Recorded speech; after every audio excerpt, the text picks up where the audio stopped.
Boleh, boleh.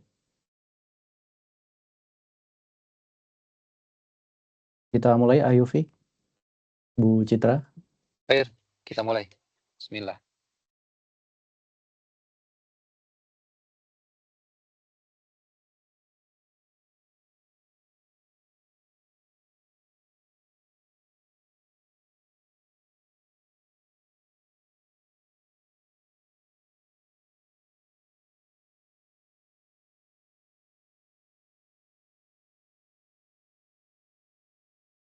Izin merekam kajian sore ini.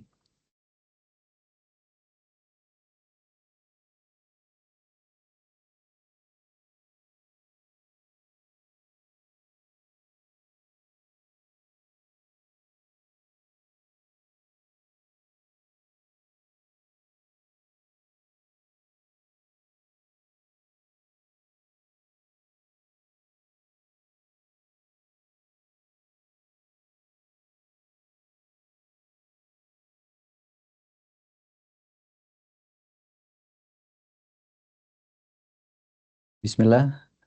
Assalamualaikum warahmatullahi wabarakatuh. Waalaikumsalam warahmatullahi wabarakatuh. Innal hamdalillah nahmaduhu wa nasta'inuhu wa nastaghfiruh wa na'udzu billahi min shururi anfusina wa min sayyiati a'malina. May yahdihillahu fala mudilla lahu wa may yudlilhu fala hadiya lahu. Asyhadu an la ilaha illallah wa asyhadu anna Muhammadan abduhu wa rasuluhu la nabiyya wa la rasula ba'dah.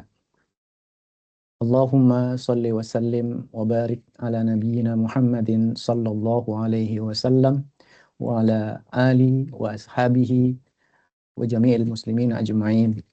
Amma ba'd. Ikhwan fillah jamaah kaum muslimin dan muslimat Nestle Indonesia yang kami muliakan.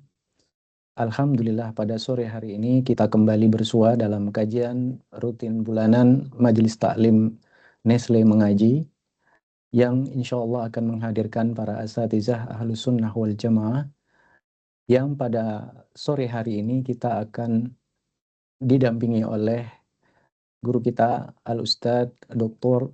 Syafiq Riza Basalama MA Hafizallahu Ta'ala. Semoga beliau diberikan kesehatan, keberkahan ilmu, dan keluarga beliau diberikan keberkahan juga, serta tetap senantiasa istiqomah di atas sunnah. Para hadirin yang kami muliakan, pada sore hari ini kita akan membahas hal yang mungkin pada waktu-waktu ini sangat menyita perhatian baik di media maupun di informasi yang kita dapatkan tentang musibah yang melanda negeri ini. Semoga apa yang melanda negeri kita ini bisa menjadikan ibrah dan hikmah bagi kita agar supaya kita bisa mengambil pelajaran. Dan pada sore hari ini kita akan membahasnya bersama Al-Ustadz Syafiq Riza Basalama yang sudah hadir bersama kami. Sebelum kita mulai kajian pada sore hari ini, kami bacakan dulu tata tertib yang mungkin harus dipatuhi oleh para peserta kajian demi lancarnya perjalanan kajian pada sore hari ini. Pertama, diharapkan untuk para jamaah untuk menonaktifkan semua audionya serta videonya pada saat kajian berlangsung. Kemudian yang kedua, diharapkan nanti pada saat tanya jawab sekitar 20 menit setelah 40 menit materi disampaikan, jamaah mengaktifkan raise hand-nya dulu sebelum mengaktifkan audionya. Nanti kita akan dibantu oleh Yulistian Firmansyah, Yufi, Hafizullah Ta'ala, yang akan membantu kita untuk pertanyaan tanya jawab di sesi akhir nanti. Demikian tata tertib yang bisa kita sampaikan pada sore hari ini. Semoga kelancaran pada kajian sore hari ini bisa dimudahkan oleh Allah dan kita mendapatkan ilmu yang bermanfaat untuk kita renungi, kemudian kita terapkan di dalam kehidupan kita sehari-hari. Untuk mempercepat waktu, kita langsung saja kepada Al-Ustadz Syafiq Riza Basalama. Falyatafaddal maskura. Assalamualaikum warahmatullahi wabarakatuh. Waalaikumsalam. Alhamdulillah. Alladzi bini'matihi tatimmus salihat. Segala puji bagi Allah Jalla Jalaluh, yang karena nikmatnya kebaikan-kebaikan menjadi sempurna. Walhamdulillahi ala kulli hal. Dan segala puji bagi Allah dalam semua kondisi. Apapun kondisi kita, sesulit apapun, sesakit apapun, separah apapun, ketahuilah bahwa alhamdulillahi rabbil alamin. Allahumma salli wa sallim ala abdika wa rasulika sayyidina wa maulana Muhammadin wa ala alihi wa ashabihi ajma'in. Amma ba'd. Jamaah rahimakumullah, di akhir Jumat ini bertepatan dengan tanggal 21 Jumadal Akhirah 1447 Hijriah, 12 Desember 2025. Kita kembali berjumpa di saat sebagian kita sedang tidak baik-baik saja. Bicara musibah, semua tidak menginginkan musibah dan petaka itu terjadi. Tapi dia datang tanpa kita undang. Dia hadir tanpa kita berdoa memohon kehadirannya. Apa yang seharusnya kita lakukan dalam kondisi seperti ini? Ada sebagian orang yang akhirnya takut bahwa apa yang terjadi di sana mungkin saja terjadi di tempat dia. Kemudian dia mempersiapkan diri. Ketahuilah, tidak semua bencana dan musibah karena dosa. Tidak semua bencana dan musibah karena dosa. Karena kita tahu orang yang paling dahsyat balanya itu para nabi. Nabi kita Muhammad alaihi salatu wassalam, ketika perang Uhud, beliau terluka. Bahkan beliau sempat pingsan.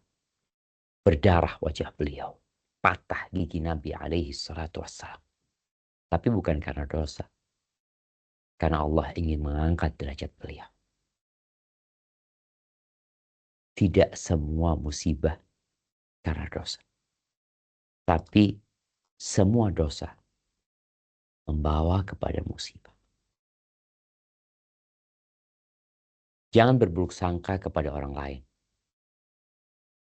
ketika dia tertimpa musibah. Kecuali memang ada realita, saksi dan bukti nyata bahwasanya dia pendosa. Tapi kalau tidak, maka berbaik sangkalah kepada orang. Apabila musibah itu menimpa kita, maka berburuk sangkalah engkau kepada dirimu. Dan berbaik sangkalah kepada Allah Azza wa Jal. Karena Allah itu maha pengasih dan maha penyayang. Hari ini kita ingin mengkaji bagaimana sikap kita sebenarnya. Sedikit membahas tentang fikih musibah. Agar tatkala musibah itu datang menimpa, kita tahu apa sebenarnya yang terjadi. Karena memang dunia ini bukan tempat tinggal. Dunia ini bukan tempat bersenang-senang.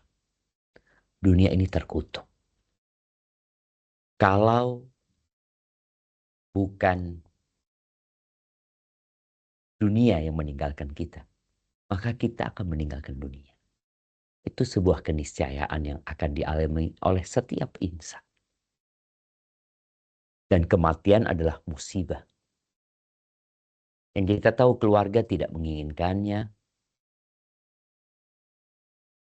tapi dia datang. Di surat Ar-Rum ayat 41, Allah Azza wa Jal menjelaskan tentang penyebab terjadinya kerusakan di muka bumi ini. Karena apa sih Bukankah Allah sudah memfasilitasi manusia untuk tinggal di muka bumi ini?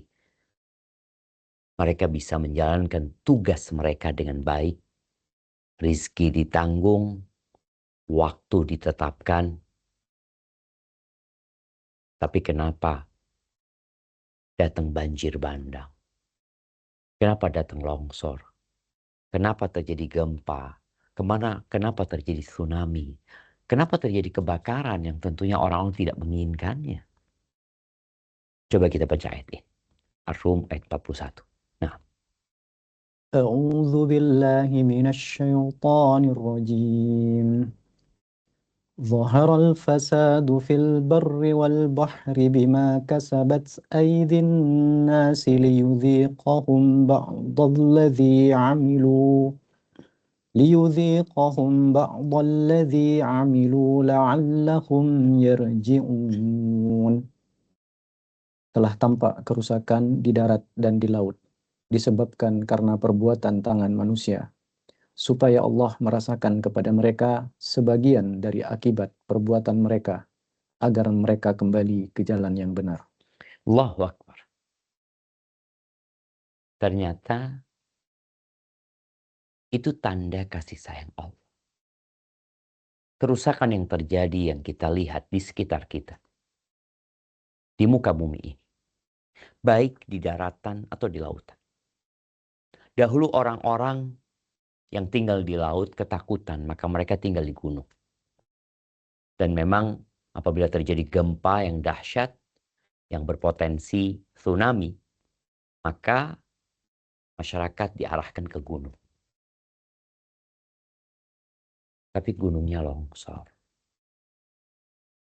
Kemana mereka akan kembali? Kemana mereka akan berlari? Ternyata Allah sengaja menimpakan ini kepada mereka, agar mereka merasakan balasan atas perbuatan dosa mereka. Tujuannya apa? La'allahum yarji'un. Agar mereka kembali ke jalan yang benar. Yang belum mati punya kesempatan.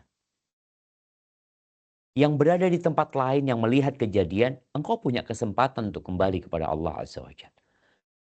Yang di tempat kejadian dan masih bernyawa, engkau punya kesempatan. Untuk apa? Untuk kembali kepada Allah Azza wa Jalla. Rumahmu yang hilang, mobilmu yang hanyut. Gak ada masalah. Yang penting kau kembali kepada Allah dan Allah akan kasih ganti yang lebih baik. Jadi jelas bahwa dosa membawa kenaasan. Dan Allah Azza wa Jalla memberikan balasan. Allah tidak pernah tidur. Allah tahu. Ahibati fillah. Di surat Al-Isra ayat 59. Allah menjelaskan bahwa Allah menurunkan beberapa petaka kepada manusia. Itu untuk menakut-nakuti mereka. Tujuannya apa? Supaya kembali kepada Allah lagi. Coba kita baca di surat Al-Isra ayat 59. أعوذ بالله من الشيطان الرجيم وما منعنا أن نرسل بالآيات إلا أن كذب بها الأولون وآتينا ثمود الناقة مبصرة فظلموا بها وما نرسل بالآيات إلا تخويفا. Dan sekali-kali tidak ada yang menghalangi kami untuk mengirimkan kepadamu tanda-tanda kekuasaan kami, melainkan karena tanda-tanda itu telah didustakan oleh orang-orang dahulu. Dan telah kami berikan kepada Samud unta betina itu sebagai mukjizat yang dapat dilihat. Tetapi mereka menganiaya unta betina itu. Dan kami tidak memberi tanda-tanda itu melainkan untuk menakuti. Allahu Akbar. Sekali lagi, kita harus mengenal Allah. Allah yang menciptakan langit dan bumi ini. Allah yang memberikan segalanya kepada kita. Allah menciptakan kita untuk beribadah kepadanya. Tapi kadang-kala manusia terlena karena kecintaan kepada dunia. Dia berpikir dia akan kekal dan abadi di muka bumi ini kalau dia punya harta yang banyak, punya kekuasaan. Nggak ada. Ketika kota Kufah yang ada di Irak sana gempa. Pada saat itu Abdullah bin Mas'ud radhiyallahu anhu ada di sana. Maka dia berkata, "Ayuhan nas, wahai umat manusia, inna rabbakum yasta'tibukum fa'atibuh." Wahai umat manusia, sesungguhnya Tuhan kalian itu sedang menegur kalian. Maka terimalah teguran Allah itu. Bertobatlah kepadanya. Sebelum Allah nggak peduli di tempat mana kalian akan binasa. Itu di masa sahabat. Pada saat generasi itu adalah generasi yang penuh dengan ketaatan. Bahkan kita tahu Nabi alaihi salatu wasallam mengatakan khairun nasi qarni. Sebaik-baiknya generasi adalah generasiku. Thumma alladhina yalunahum. Kemudian generasi yang sesudahnya. Kemudian generasi yang sesudahnya. Bayangkan ini kejadian menimpa generasi terbaik. Tapi mereka langsung berburuk sangka sama diri mereka. Memang tidak semua musibah karena dosa. Tapi dosa itu membawa kepada musibah. Di masa Umar bin Khattab radhiyallahu taala anhu terjadi gempa juga. Di kota Madinah, di kota Rasul sallallahu alaihi wasallam. Apa kata Umar? Ayuhan nas. Ayuhan nas. Wahai umat manusia. Ma kanat hadhi zalzala illa 'inda syai'in ahdathu. Ini enggak mungkin gempa ini kecuali karena perbuatan kalian. Ada sesuatu yang dilakukan sama kalian. Walladzi nafsi biyadihi. Demi Allah yang jiwaku berada di tangannya. In adat la usakinukum fiha abada. Kalau kembali gempa ini, aku nggak akan tinggal bersama kalian selama-lama. Umar akan hijrah. Ini menunjukkan bahwasanya tatkala musibah itu datang, kita harus sadar. Kita ini pelaku dosa. Jangan sok suci. Dan bagi orang-orang yang di tempat lain, yang dia tidak terdampak dengan musibah itu, jangan merasa aman. Jangan kemudian kita menuduh, menunjuk-nunjuk mereka pelaku dosa. Dan itu. Kita pelaku dosa. Di surat Asy-Syura, ayat 30, Allah menyebutkan tentang musibah yang menimpa kita secara pribadi. Bukan musibah umum ya, yang menimpa banyak orang. Ada musibah yang menimpa kita secara pribadi. Di harta kita mungkin, di kebun kita, di tubuh kita, di keluarga kita, di anak-anak kita. Kenapa sih itu terjadi? Apa kata Allah Azza wa Jalla?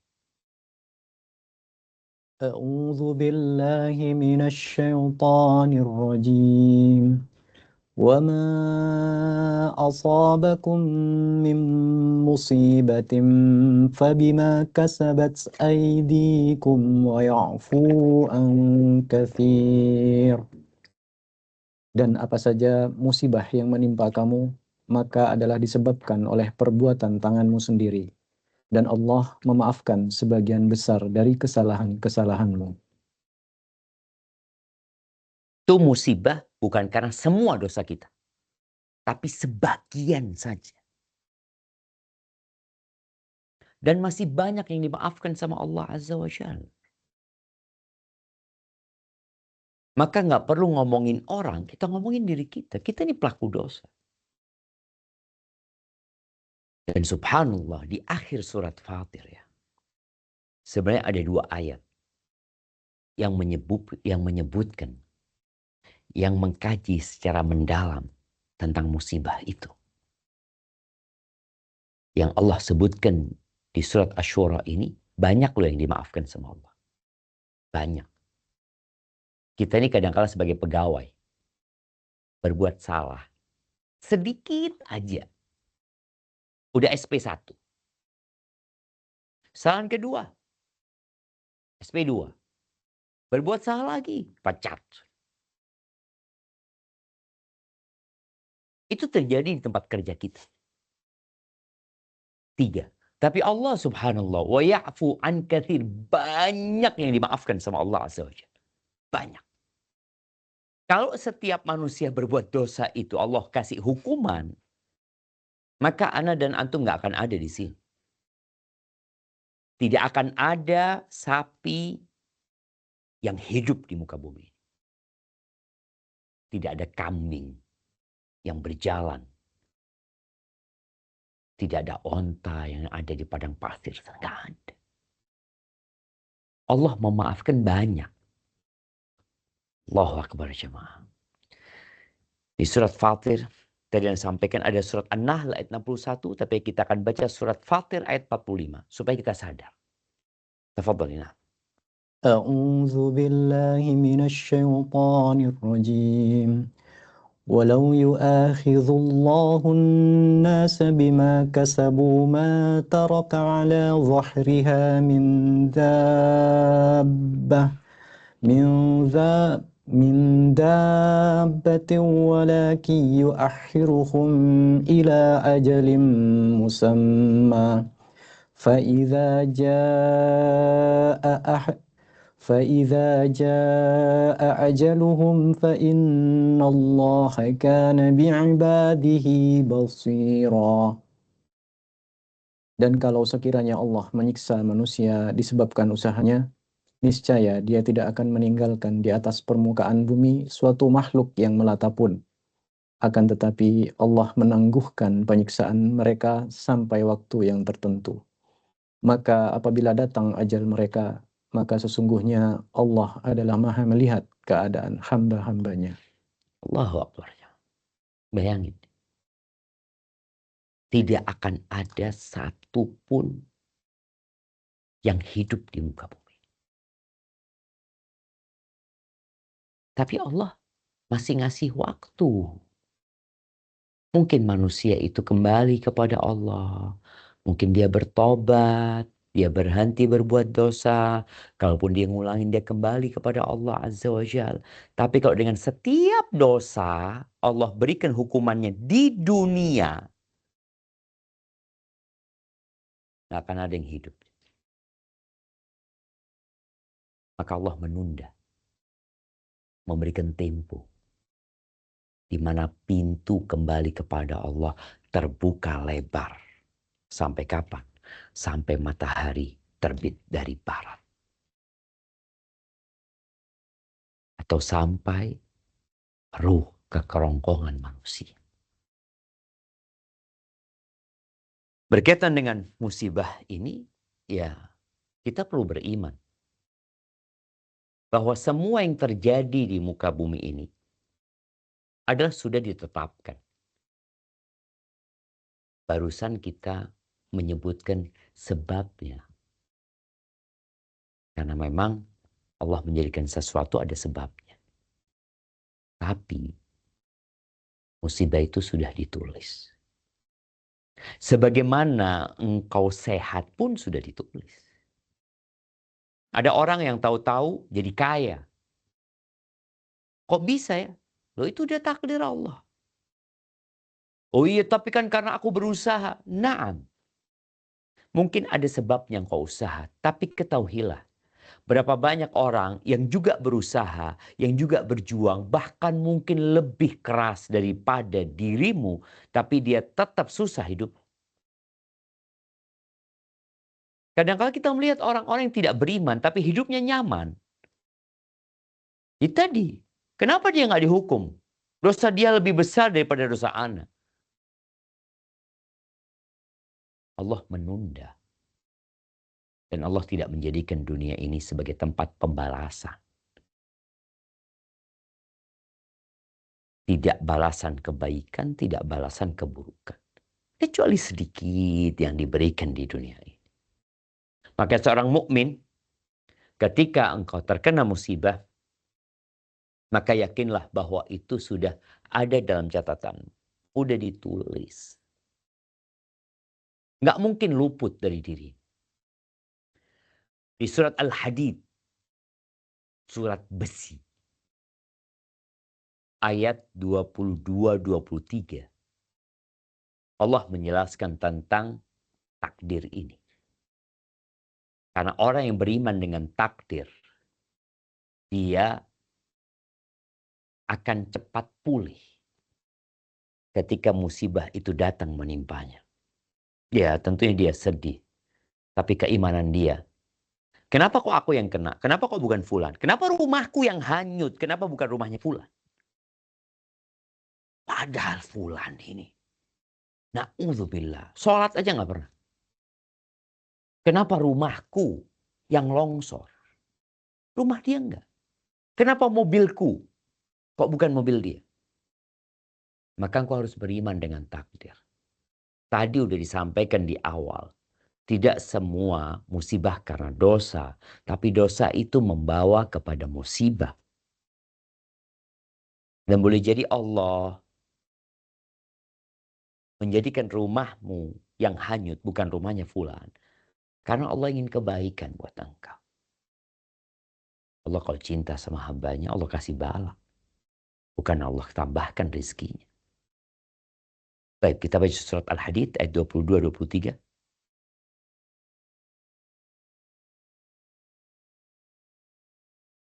ما أصاب من مصيبة في الأرض ولا في أنفسكم إلا في كتاب من قبل أن نبرأها إن ذلك على الله يسير لكي لا تأسوا على ما فاتكم ولا تفرحوا بما آتاكم والله لا يحب كل محتال فخور.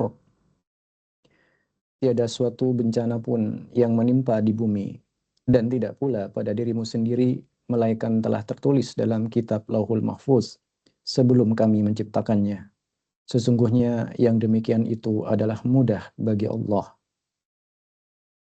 Kami jelaskan yang demikian itu supaya kamu jangan berduka cita terhadap apa yang luput dari kamu. Dan supaya kamu jangan terlalu gembira terhadap apa yang diberikannya kepadamu. Dan Allah tidak menyukai setiap orang yang sombong lagi membanggakan diri. Subhanallah jemaah. Kita lihat bahwa seorang yang terkena musibah di dirinya atau musibah itu menimpa di muka bumi ini sebagai musibah bencana nasional umpamanya, itu sudah ditulis. Allah jelaskan ini supaya engkau tidak tenggelam dalam duka cita, depresi, stres, kesedihan yang menyebabkan engkau tidak produktif lagi. Bahkan menyebabkan sebagian manusia berburuk sangka kepada Allah Azza wa Jal. Ingat, yang paling dahsyat balanya itu para nabi, bukan dirimu. Bukan. Para nabi. Thummal amthal fal amthal. Kemudian yang mendekat ke sana. Makom. Orang itu dikasih ujian sesuai dengan keimanan. Jadi Allah jelaskan bahwa semua sudah ditulis agar engkau tidak perlu mencari kambing hitam, tapi evaluasi diri penting buat dirimu. Kenapa engkau kok bukan dia? Engkau harus evaluasi. Yang mendapatkan nikmat juga supaya tahu. Jangan engkau kemudian berbangga diri, terlalu bergembira, berpikir bahwa itu karena perjuanganmu. Enggak, Allah yang kasih. Dan itu udah dicatat sama Allah. Udah ditulis. Ditulis bahwa engkau akan naik pangkat. Naik jabatan. Engkau akan dapat rezeki yang banyak. Itu udah ditulis. Maka yang mendapatkan nikmat tidak sombong. Yang terkena musibah tidak tenggelam dalam duka cita, stres, depresi. Enggak. Dong, semua sudah ditulis sama Allah. Wa'lam. Kata Nabi SAW berpesan kepada sepupunya Abdullah bin Abbas. Annama asabaka lam yakun liyukhti'ak. Wa ma akhta'aka lam yakun liyusibak. Ketahuilah. Ini ilmu yang menjadi landasan iman. Bahwa apa yang menimpamu itu memang tidak akan luput dari diri. Nggak perlu kau berpikir, andai kata kalau aku pindah dari sana. Andai kata kalau pada waktu itu aku tidak bangun rumah di situ. Udah selesai. Berapa banyak orang yang tinggal di bantaran sungai juga nggak apa-apa. Dan apa yang luput dari dirimu memang nggak akan menimpa engkau. Semua sudah ditulis. Dan beriman dengan takdir ini menjadi landasan kuat seorang untuk bertahan. Karena dia tahu dia tidak pernah menciptakan dirinya sendiri. Dia hadir dalam menyelesaikan ujian. Dan kemudian yang selanjutnya, yang dituntut orang yang terkena musibah ini, ia sabar. Dan berharap pahala. Sabar. Sabar ini dibutuhkan dalam semua kondisi sebenarnya. Sabar itu ada 3 macam. Sabar menjalankan perintah Allah. Sabar menjauhi larangan Allah. Yang kadangkala kalau kita nggak sabar menjalankan perintah Allah, menjauhi larangan Allah, kita akan dituntut bersabar karena musibah yang menimpa kita. Sabar terpaksa. Ya sudah mau gimana lagi. Tapi seorang yang memiliki sifat penyabar, dimanapun dia diletakkan, dia akan berbahagia. Dan Allah Azza wa Jalla ketika menyampaikan, menjelaskan secara detail bentuk-bentuk musibah dan bala yang Allah akan berikan. Allah udah jelasin. Jadi kita tuh kalau dikasih penjelasan, tolong dengerin. Karena sebagian orang itu ketika dia berangkat kerja, anggap dia mau kerja di satu daerah yang jauh. Dikasih penjelasan sama pihak kantor, dia nggak dengerin. Akhirnya ketika dia sampai sana, loh ini kok kayak gini, oh ini kok seperti ini. Engkau tidak tahu sikap apa yang harus diambil.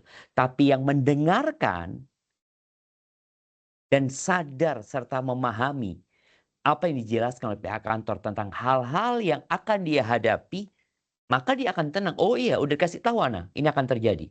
Oh Ana udah kasih tahu, ini akan terjadi. Udah kasih tahu. Oh udah Alhamdulillah. Kau jadi tahu sikapmu ya? Iya udah, aman insyaAllah. Apa kata Allah di surat Al-Baqarah ayat 155-157. Nah, tafadhal. أعوذ بالله من الشيطان الرجيم ولنبلونكم بشيء من الخوف والجوع ونقص من الأموال والأنفس والثمرات وبشر الصابرين الذين إذا أصابتهم مصيبة قالوا إنا لله وإنا إليه راجعون أولئك عليهم صلوات من ربهم ورحمة وأولئك هم المهتدون. Dan sungguh akan kami berikan cobaan kepadamu dengan sedikit ketakutan, kelaparan, kekurangan harta, jiwa, dan buah-buahan. Dan berikanlah berita gembira kepada orang-orang yang sabar, yaitu orang-orang yang apabila ditimpa musibah, mereka mengucapkan, Inna lillahi wa inna ilaihi raji'un. Mereka itulah yang mendapat keberkahan yang sempurna dan rahmat dari Tuhan mereka. Dan mereka itulah orang-orang yang mendapat petunjuk. Allahu Akbar. Allah jelasin, kau akan ditimpa rasa takut, kelaparan, kekurangan harta, orang-orang yang dicintai meninggal dunia, kekurangan buah-buahan, dan bentuk musibah-musibah lainnya. Allah berikan contoh ini. Jadi ketika manusia hidup dan dia telah diberi penjelasan tentang apa yang akan menimpamu, maka dia akan siap. Sikap apa yang harus diambil? Wabasyiris sabirin. Berikan kabar gembira. Kepada siapa? Sabar. Apa sih artinya sabar? Menahan diri dari mengatakan sesuatu. Jadi menahan lisannya dari mengatakan sesuatu, menahan tubuhnya dari melakukan sesuatu, dan menahan jiwanya dari berprasangka yang buruk-buruk.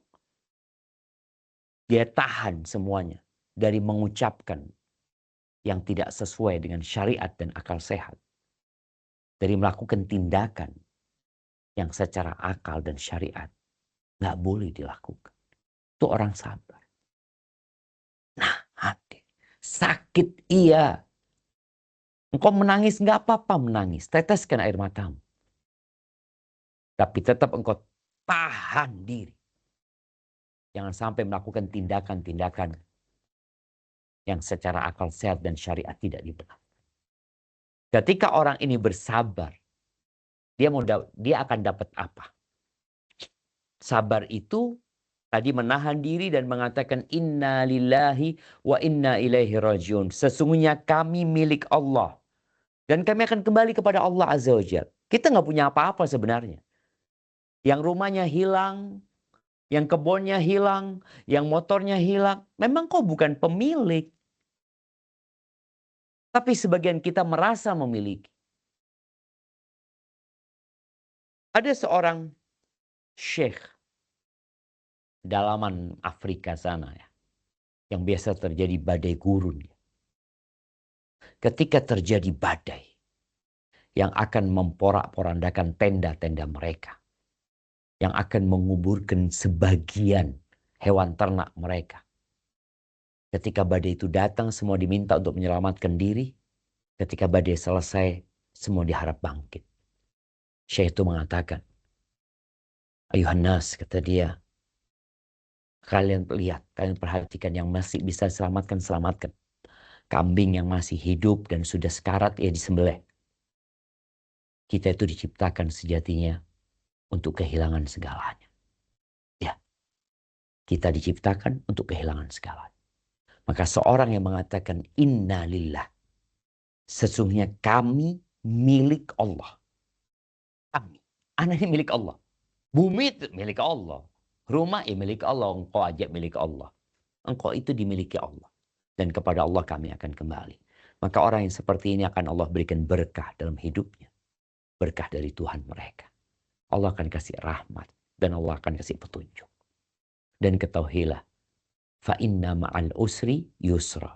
Inna ma'al usri yusra. Dan orang-orang yang bersabar akan mendapatkan pahala tanpa perhitungan. Sholat ada hitungannya, sedekah ada hitungannya, sabar nggak ada hitungan. Makanya orang-orang yang hidupnya senang, kelak pada hari kiamat, tatkala Allah membagikan pahala kepada ahlul bala, kepada orang-orang yang hidupnya penuh dengan petaka, penuh dengan bala, ya. Maka orang-orang yang hidupnya senang ingin bagaimana kulit mereka digunting-gunting. Karena mereka melihat betapa besarnya pahala buat mereka. Semua ada perhitungannya di sisi Allah Azza wa Jalla. Dan ingat, fa inna ma'al usri yusra. Sesungguhnya bersama kesulitan ada kemudahan. Dan yang selanjutnya, ya seorang muslim perlu berikhtiar dan berusaha dalam menyelamatkan dirinya dan menyelamatkan keluarganya. Semua harus ada usaha. Setelah kita beriman dengan takdir, kita yakin semua sudah ditetapkan, kita dituntut bersabar ya kita bersabar, bukan berarti engkau ya berpangku tangan, tidak mau ambil pelajaran. Contoh yang hidup di bantaran sungai. Secara aturan, pemerintah kita sudah membuat aturan. Iya Ustaz. Tapi kadang-kala kejadiannya itu air membuat sungai sendiri. Nah, tapi ada yang kau harus mengambil usaha dan ikhtiar. Seperti saudara-saudara kita yang ada di Semeru. Mereka juga tertimpa musibah. Lahar dari Semeru umpamanya. Kadang-kala memang mereka itu tinggal di tempat yang nggak boleh tinggal di situ gitu. Maka tolong jangan karena ambisi dunia mencari harta, akhirnya kita mengorbankan keluarga kita. Karena udah tahu tempat itu tempat yang terlarang. Ada zona-zona yang seharusnya tidak boleh, ya sudah. Kemudian juga penyebab musibah itu apa sebenarnya? Kalau mungkin penyebabnya itu karena memang kita yang merusak alam, maka jangan dirusak. Kau perbaiki. Alam ini titipan Allah. Kadang-kala karena rakusnya manusia kepada harta, ya dia tidak peduli. Akhirnya dia menyebabkan musibah itu datang. Maka hendaklah tetap ada usaha bagaimana seorang muslim bertawakal kepada Allah, tapi dia tetap berikhtiar dan berupaya. Kemudian kembali kepada Allah. Engkau harus bertobat, beristighfar. Di awal tadi sudah disinggung bahwasanya tidak semua musibah karena dosa, tapi dosa itu menyebabkan musibah.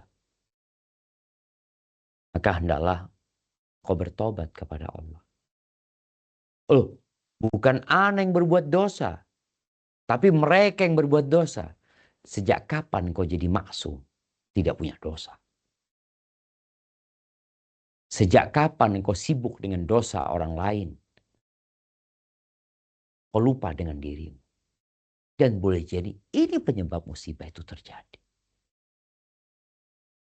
Kita sibuk membicarakan dosa orang. Tapi kita lupa introspeksi diri kita sendiri. Banyak dosa kita. Abu Bakar saja. Ketika minta doa sama Nabi alaihi salatu. Abu Bakar nih yang dijamin masuk surga.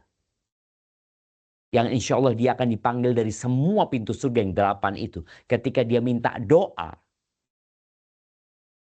Dikasih doa sama Nabi SAW untuk dibaca ketika sholat. Allahumma inni zalamtu nafsi zulman katsira. Ya Allah, sesungguhnya aku menzalimin diriku dengan kezaliman yang banyak. Wala yaghfiru dzunuba illa anta. Nggak ada yang ngampuni dosa kecuali engkau ya Allah. Faghfir li maghfiratan min indik. Warhamni innaka antal ghafur rahim. Ya Allah, ampuni aku ya Allah dengan pengampunan dari dirimu. Dan rahmati aku. Sesungguhnya engkau maha pengasih dan maha penyayang. Bayangin itu Abu Bakar. Ketika Allah Azza wa Jalla berfirman, "Laisa bi amanikum wala amani ahlil kitab, man ya'mal su'an yujza bih." Ini bukan termasuk angan-angan kalian atau angan-angan ahlul kitab, orang-orang Yahudi, orang-orang Nasrani. Man ya'mal su'an yujza bih. Barang siapa buat dosa pasti dibalas. Tapi pembalasannya tadi boleh jadi langsung, boleh jadi tunda. Ketika ayat itu turun, Abu Bakar tanya sama Nabi SAW. Kalau kita setiap berbuat salah dihukum sama Allah, binasa kita. Abu Bakar. Maka Nabi SAW mengatakan, bukankah kau sakit? Ya, kau gundah, kau capek, kau lelah, kau letih. Itu penghapusan dosa. Maka tolong, dalam kondisi seperti ini, bangsa Indonesia, seluruh rakyatnya, tanpa terkecuali, beristighfar. Bertobat. Wow, Ustaz suudzon sama kita. Ya Allah jemaah. Nabi alaihi salatu wassalam mengatakan kepada para sahabatnya, ayyuhan nas, tubu ilallahi wastaghfiruh. Wahai umat manusia, semuanya dipanggil tanpa terkecuali. Bertobatlah kalian kepada Allah dan beristighfarlah, memohon ampun kepada Allah Azza wa Jalla. Fa inni atubu ilallah wa astaghfiru fil yawm akthar min 70 marrah. Aku, kata Nabi SAW, dalam sehari itu bertobat, beristighfar lebih 70 kali. Antum berapa kali istighfar? Ingat, tanpa terkecuali. Seluruh rakyat Indonesia. Kalau Nabi saja alaihissalatu wassalam beristighfar lebih 70 kali. Kita seharusnya berapa? Engkau hitung istighfar. Ali bin Abi Thalib mengatakan, "Ma nazala bala'un illa bidzambin." Tidaklah turun bala kecuali karena dosa. Wa ma nuzi'a illa bitaubah. Nggak akan dicabut kecuali dengan taubat. Nah, berdoa. Berdoa. Memohon kepada Allah Azza wa Jal. Di surat Al-A'raf. Ayat 94. Apa kata Allah Azza wa Jal? Afwan, kayaknya jangan Al-A'raf ya. Al-An'am ayat 43. Al-An'am ayat 43. Nah, tafadhal.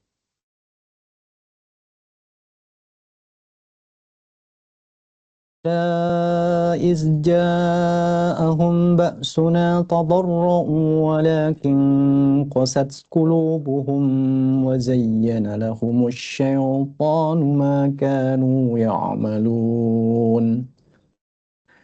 Mengapa mereka tidak memohon kepada Allah dengan tunduk merendahkan diri ketika datang siksaan kami kepada mereka? Bahkan hati mereka telah menjadi keras. Dan setan pun menampakkan kepada mereka kebagusan apa yang selalu mereka kerjakan. Itulah yang menyebabkan sebagian orang nggak mau bertobat. Merasa yang dikerjakan benar. Seharusnya mereka berdoa, minta sama Allah Azza. Enggak. Selalu berpikir ini bencana alam. Bencana alam. Iya betul bencana alam. Tapi siapa pemilik alam ini? Kenapa terjadi di sana tidak terjadi di sini? Oh, kenapa curah hujannya banyak? Siapa yang menurunkan hujan? Tapi ada orang yang hatinya keras. Yang memandang seakan-akan bumi ini tidak ada pemiliknya. Sebuah pandangan yang bertentangan dengan akal sehat. Ada yang punya bumi ini. Tapi yang terakhir, sikap kita adalah, ya, kita harus bahu-membahu, membantu, menolong saudara kita yang tertimpa musibah. Yang tidak terkena musibah. Atau yang terkena musibah tapi dia punya kelebihan harta. Dia memiliki sesuatu yang dapat dia berikan. Memberikan makanan kepada mereka. Mengirimkan apa yang bisa dikirimkan kepada mereka. Rasul SAW mengatakan, "Mathalul mu'minina fi tawaddihim wa tarahumihim wa ta'atufihim kamathalil jasadil wahid." Permisalan orang-orang yang beriman dalam cinta mereka, dalam kasih mereka, dalam kelembutan mereka seperti satu jasad. Satu jasad. Kalau ada satu yang sakit, maka semua akan peduli dengan yang sakit itu. Yang sakit kakinya, mata tidak tidur, badan semua demam. Seperti itu. Kejadiannya di Sumatera, kita di Jawa. Seharusnya kita juga merasakan sakit itu. Merasakan sakitnya saudara-saudara kita. Apa yang bisa antum berikan kepada mereka. Dan dengan itu semoga Allah menyelamatkan kita dari bencana-bencana. Karena perbuatan baik itu akan menyelamatkan kita dari bencana-bencana buruk. Dan Nabi SAW mengatakan, "Man kana fi hajati akhi, kana Allah fi hajati." Barang siapa yang berusaha memenuhi hajatnya, kebutuhan keluarganya, maka Allah akan penuhi kebutuhan dia. Wa man farraja an muslimin kurbatan.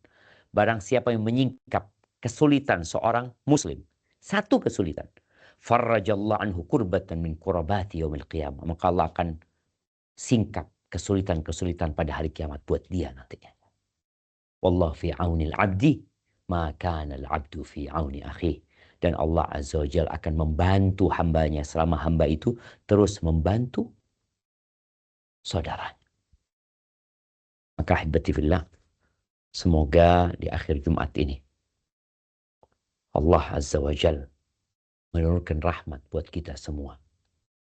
Allah menjadi pelindung dan penolong bagi saudara-saudara kita dimanapun mereka berada yang sedang tertimpa musibah. Dan semoga Allah menyembuhkan yang sakit di antara mereka. menghibur yang sedang bersedih ya, menguatkan yang sedang lemah, dan memberikan petunjuk kepada mereka agar kembali kepada Allah Azza wa Jalla. Barakallahu fiik. Mungkin itu yang dapat Anda sampaikan. Masih ada sisa waktu. Tafadhal. Syukur. Barakallahu fiik. Barakallah. Syukran jazakallah khairan Ustaz atas materi yang sudah disampaikan. Ada beberapa pertanyaan, ada kurang lebih 5 pertanyaan Ustadz di kolom chat. Namun sebelumnya mungkin nanti sebelum acara diakhiri, Ustadz mohon berkenan Ustadz, ada titipan dari saudara kita Bapak Afib Hendrawan yang sedang berada di Madiun dan istrinya sedang diuji oleh Allah dengan penyakit kanker. Sudah mengalami proses kemoterapi yang pertama. Mohon beliau personal chat untuk minta doa kepada Ustadz. Mudah-mudahan di hari Jumat sore ini Allah kabulkan. Kita lanjut ke pertanyaan Ustadz. Pertanyaan pertama dari Ibu Citra Asmara di Jakarta. Bismillah, hayakumullah Ustadz. Izin bertanya, apakah boleh menangisi dan menceritakan musibah yang menimpa kita kepada orang lain? Barakallahu fikum. Iya. Bicara menceritakan musibah yang menimpa kita kepada orang lain tergantung dorongannya apa. Kenapa engkau cerita? Kalau engkau bisa menyimpannya, itu akan lebih baik. Tapi kalau engkau menceritakan hal itu dalam rangka mencari solusi, bukan sedang mengadukan Allah kepada hambanya, maka nggak ada masalah. Karena kita terkena musibah, Anda perlu solusi. Perlu bantuan dari orang yang mungkin mereka punya ide cemerlang ya, yang bisa dia pakai. Tapi kalau hanya untuk mengeluh, maka itu akan mengurangi pahala kesabarannya. Kalau hanya untuk mengeluh. Kadangkala sebagian orang ya punya masalah, dia bikin status ya di HP-nya sehingga semua orang tahu apa sih sebenarnya yang kau cari. Kalau kau butuh doa, ya minta doa nggak masalah. Engkau tidak sedang mengadukan Allah, tapi engkau meminta supaya saudaramu membantu untuk memohon kepada Allah Azza wa Jalla. Maka ini perlu menjadi perhatian kita semua ketika menceritakan musibah, petaka yang menimpa kita, apa sebenarnya tujuannya. Kalau tujuannya mencari solusi, minta arahan, ahlan wa sahlan. Tapi kalau tujuannya hanya sekedar mengeluh, maka hendaklah engkau hindari. Hadza wallahu a'lam bissawab. Nah. Baik Ustaz, pertanyaan kedua, sedikit keluar dari materi. Bismillah, dari Ibu Karlina Melia Jakarta. Assalamualaikum Ustaz. Waalaikumsalam. Afwan, tanya Ustaz, saya ingin meminta petunjuk mengenai persyaratan vaksinasi meningitis dan polio wajib untuk pembuatan visa umroh. Apakah diperbolehkan bagi kami untuk membeli surat vaksinasi tanpa harus menerima vaksin tersebut? Saya pernah mendapat saran dari salah satu petugas travel yang sebelumnya bekerja di bagian vaksinasi bahwa sebaiknya tidak melakukan vaksin, meskipun saya tidak dapat menjelaskan alasannya saat ini. Bagaimana hukumnya Ustadz? Apakah berdosa punya surat vaksin namun sebenarnya tidak melakukan vaksin? Syukran Ustadz. Barakallahu fiik ya. Kalau bicara vaksin, di mana menjadi persyaratannya? Apabila vaksin itu sebenarnya memang dibutuhkan dan tidak membahayakan, maka seharusnya kita melakukan vaksin. Karena perbuatan membeli itu termasuk perbuatan yang melanggar aturan ya. Kalau memang tadi itu benar-benar dibutuhkan. Tapi kan memang urusan vaksin ini kadang-kala ada pro dan kontra dari para dokter sendiri. Tapi kalau orang itu memiliki masalah di tubuhnya, kalau dia vaksin akan berbahaya dengan dirinya, sepertinya dia bisa konsultasi kepada dokter yang dengan itu dia mungkin dapat arahan untuk tidak melakukan vaksin. Semoga ada jalan keluar. Dia tidak melakukan vaksin, tapi ada jalan keluar. Itu berkaitan dengan aturan yang ada ya, sehingga kita berharap menjadi rakyat yang taat, kecuali dalam kondisi-kondisi tadi seperti darurat yang tidak memungkinkan. Dan sebenarnya memang ada pintu umpamanya untuk tidak melakukan vaksin. Karena seperti yang terjadi ketika vaksin COVID ya, ada memang orang-orang yang nggak boleh vaksin karena membahayakan dirinya. Maka yang seperti itu ma'fu, sehingga mereka tidak perlu vaksin lagi. Hadza wallahu a'lam bissawab. Berikutnya dari Factory Kejayan. Assalamualaikum Ustadz. Semoga Allah Azza wa Jalla senantiasa memberikan kesehatan dan keberkahan bagi Ustadz sekeluarga. Salam dari Takmir dan Jamaah Masjid Al-Muttaqin PT Nestle Kejayan Factory Pasuruan, Ustadz. Semoga bisa mengisi kajian lagi di sana, Ustadz. Ini harapan beliau. Mau tanya Ustadz, ada sebuah diskusi yang panjang yang menyebutkan bahwa Abu Hurairah berkata, Rasulullah SAW bersabda, Allah Azza wa Jalla berfirman, hai anak Adam, aku sakit, mengapa kamu tidak menjengukku? Hai anak Adam, aku minta makan kepadamu, kenapa kamu tidak memberiku makan? Hai anak Adam, aku minta minum kepadamu, mengapa kamu tidak memberiku minum? Hadis riwayat Imam Muslim dan Ibnu Hibban. Afwan, saya ringkas kaitannya dengan musibah yang menimpa saudara-saudara kita di Sumatera, Aceh, Semeru, dan sebagainya. Nomor 1, apa kita wajib memberikan sebagian harta kita untuk bersodakoh? Yang kedua, apabila kita hanya memberikan doa saja tanpa bersodakoh, bagaimana Ustadz? Apakah nanti kita kelak akan ditanya dan termasuk ke dalam hadis tersebut? Jazakumullah khairan wa barakallahu fiik. Masya Allah, barakallahu fiik. Iya, subhanallah, ya hadis qudsi itu mengingatkan kita ya, akan perhatian Allah kepada hamba-hambanya.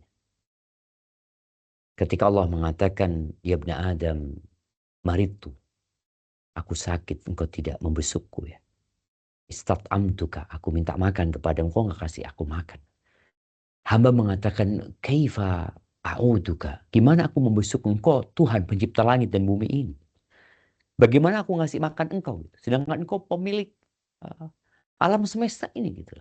Maka dikatakan hambaku fulan, hambaku fulan. Jadi kalau bicara apakah kita wajib?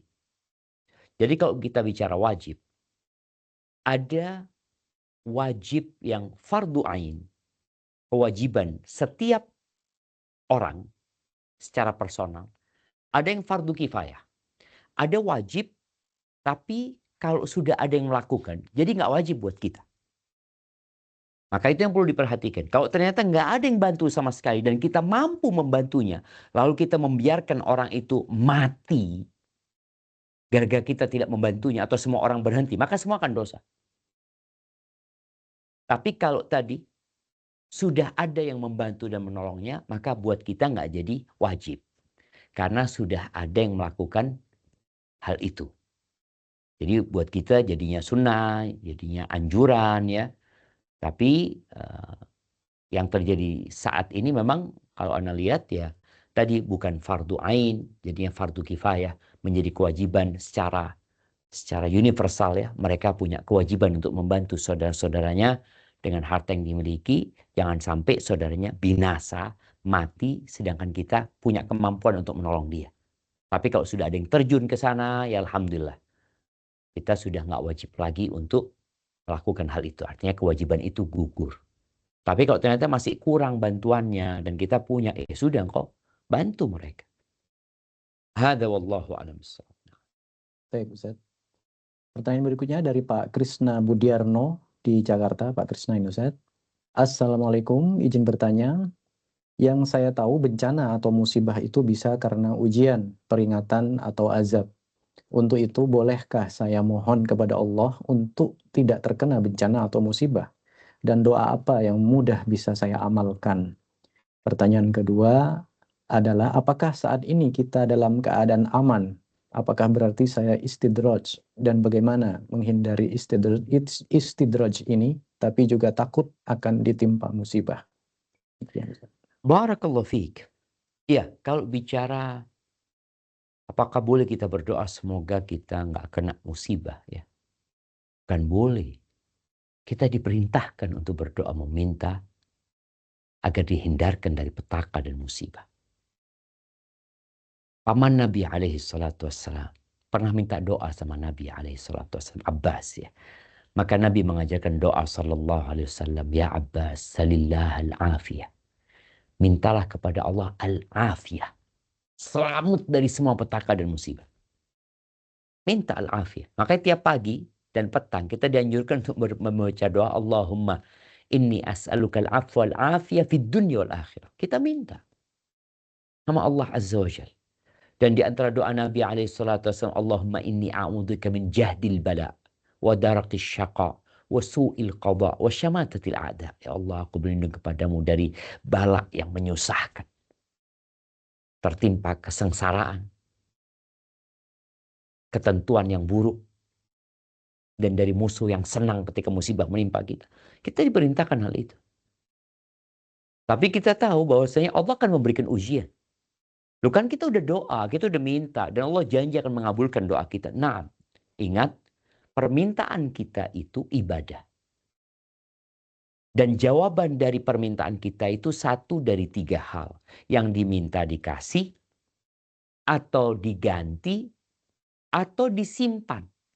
Diganti itu Allah palingkan musibah yang lebih besar atau yang setara dengan doa dia. Disimpan, Allah simpan di akhirat.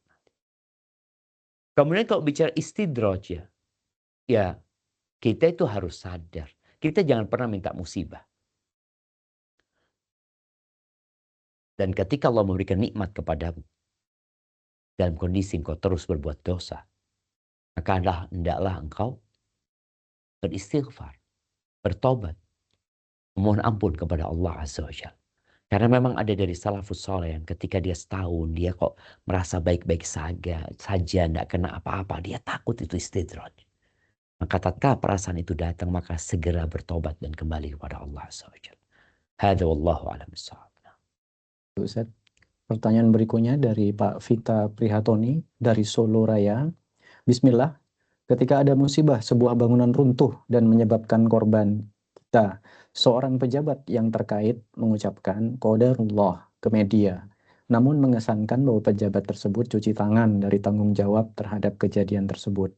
Karena musibah bangunan runtuh bisa diminimalisir jika desain dan proses membangunnya dilakukan dengan benar. Pertanyaan, bagaimana kita harus mempromosikan ucapan qadarullah yang benar sesuai Quran dan Sunnah? Barakallahu fiik. Iya, benar yang dikatakan pejabat itu qadarullah. Karena sudah terjadi. Kita tadi sudah sampaikan di surat Al-Hadid ayat 22, 23 bahwa segala musibah itu sudah dicatat. Maka katakan qadarullah. Tapi bukan berarti ucapan qadarullah itu menyebabkan orang tidak dihukum apabila dia menjadi penyebab kesalahan tersebut. Enggak. Seperti seorang yang menabrak. Dia nggak ada keinginan menabrak. Tahu-tahu nabrak orang mati. Ada konsekuensi hukumnya. Tapi tetap dia katakan qadarullah, inna lillahi wa inna ilaihi raji'un. Maka disinilah kemudian apabila ada kesalahan dari pihak yang membangun umpamanya ini dan itu, ternyata tidak ada IMB-nya, ada macam-macam, itu ada konsekuensi hukum lainnya. Tapi ketika sudah terjadi, katakan qadarullah wa ma syaa fa'al. Nggak perlu ngomong, oh ini kan masih bisa. Kalau mau main desainnya atau bangunnya dengan benar. Itu sebelum terjadi musibah. Ini sudah terjadi. Maka yang bisa dilakukan, jangan sampai terulang kejadian ini. Ambil pelajaran dari sana. Tapi ucapan qadarullah itu memang untuk sesuatu yang telah terjadi musibah. Fa'in asabaka syai', katakan qadarullah wa ma syaa fa'al. Nggak usah ngomong andai kata ini dan itu, nggak ada ucapan itu. Katakan qadarullah. Tapi bukan berarti dia cuci tangan, enggak. Dia tetap harus mempertanggungjawabkan kalau memang ada kesalahan dari pihak penyelenggara atau yang bangun, itu ada konsekuensi hukumnya dalam agama kita. Hadza wallahu a'lam bissawab. Nah. Baik Ustaz, pertanyaan selanjutnya dari Pak Fahri Ganjar dari Karawang Factory Jawa Barat Ustaz. Bismillah, Assalamualaikum warahmatullahi wabarakatuh Ustaz. Semoga Allah Azza wa Jalla senantiasa memberikan keberkahan bagi Ustaz dan keluarga. Afwan, mungkin sedikit menyinggung tentang musibah atau cobaan dan beriman pada takdir. Izinkan Ana sedikit cerita tentang ujian dan takdirnya, Ustadz. Ujiannya dan takdirnya yaitu anak besar Ana suka tantrum dan melawan Ana sebagai ayahnya ketika diingatkan. Jadi alhamdulillah ala kulli hal Allah Azza wa Jal mentakdirkan Ana dikaruniai 3 anak laki-laki dan yang besar-besar, dan yang besar masing-masing berumur 8 tahun dan 6 tahun, Ustaz. Keduanya alhamdulillah ingin selalu pergi ke rumah Allah masjid untuk sholat jamaah. Namun anak-anak yang besar sering tantrum, marah-marah. Ketika anak ingatkan malah tantrum di masjid, Ustaz. Sampai satu kejadian anak tinggalkan saja di rumah sampai detik ini belum boleh ke masjid karena dapat mengganggu jamaah lain. Namun sekarang malah jadi berleha-leha sholat di rumah, walaupun sholatnya di rumah juga on time. Namun banyak amalan yang ditinggalkan sama anak-anak saat tidak ikut ke masjid. Anak bimbang, satu sisi ingin memberi waktu biar anak semakin dewasa dan berpikir tidak tantrum lagi saat ayahnya ingatkan. Namun di sisi lain anak-anak malah jauh dari kebaikan. Walaupun masih anak-anak, tapi anak ingin selalu terapkan kebaikan-kebaikan pada anak-anak itu. Ana sudah senantiasa bertaubat, introspeksi diri, selalu berdoa pada Allah agar Allah menolong hamba, Ustaz. Ana takut meninggal, namun anak-anak semakin jauh dari Robnya. Mungkin kekurangan Ana kurang sabar terhadap ujian anak. Sebaiknya apa yang harus Ana lakukan, Ustaz? Apakah Ana harus bawa anak-anak lagi ke masjid? Namun was-was anak-anak tantrum dan mengganggu jamaah yang lain. Doakan semoga Ana dan anak-anak Ana menjadi anak yang soleh. Jazakallahu khairan, Ustaz. Barakallahu fiik. Wafika wa barak ya. Iya. Semoga Allah jadikan anak kita anak soleh-solehai. Ya, berkaitan dengan tantrum tadi. Ada asap, ada api. Kalau tadi dikatakan, anak itu tantrum karena diperingatkan sama orang tua.